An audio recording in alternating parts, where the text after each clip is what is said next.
You're talking about not just charity, but moving toward justice. And what does it look like to be able to have sustainable ministry or sustainable social impact in the communities in which we serve?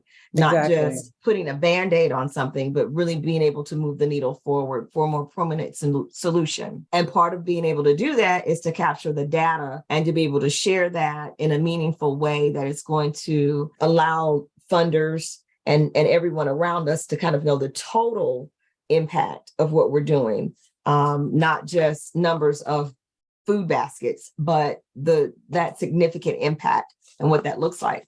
That goes back to narrative and being able to fully articulate the impact of what we are making in these communities. And if we're talking about readiness, oftentimes funders are going to want to know that on the front end. They want to know what the story is. Is this a vibrant community? Why do you want to do this? But also on the back end. So there's going to be, generally, there is proof that any type of funding agency, capital provider is going to want to know something they're going to want to see related to how we're providing and doing what we're supposed to be doing. So readiness, and if we're talking about readiness, not only is it what we provide on the front, but it's also making sure that we're prepared to be accountable for being that good steward that we know that all of us will be once we get this influx of capital. Funders are willing to help you expand something that you're doing and doing well. And we can show that through the data that we collect. But they are also interested in helping you start something where it's a good idea, but they don't want to fund you for infinity. What they want to do is to know that you can sustain this program.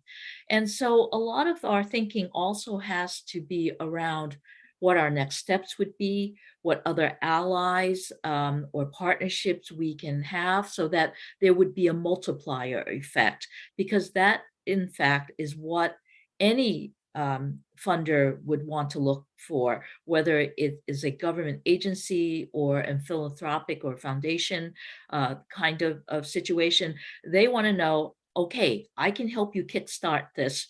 I can help you pilot it, refine the pilot, but then you're going to have to pick up the ball and run with it. We cannot stand alongside you for infinity. So we do have to show the sustainability and how we're going to go forward, even without their money. A lot of the observations I have with nonprofits is that oftentimes the program dies when the funding dries up. That's it, because people are so busy working on that, they don't pick their heads up and think about what the next step must be. Two more points that I wanted to share with those as well. One is that we want to think about this work as being process-driven as opposed to personality-driven. Joyce really made strong points about sustainability. And what I've seen often is that you have that passionate champion, that person who set the vision, who ran with it, who's almost a one-person show.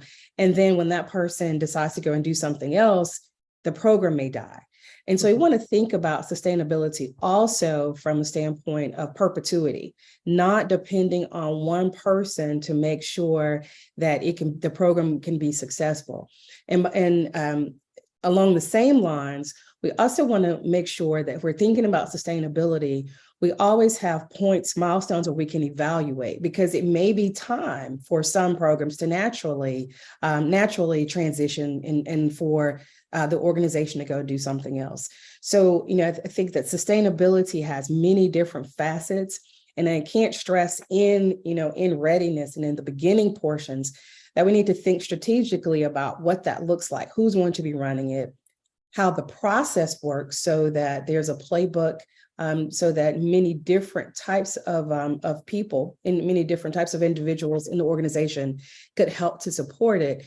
And then what it looks like when it's either time to transition to do something else or expand it and scale it so that we have a greater impact.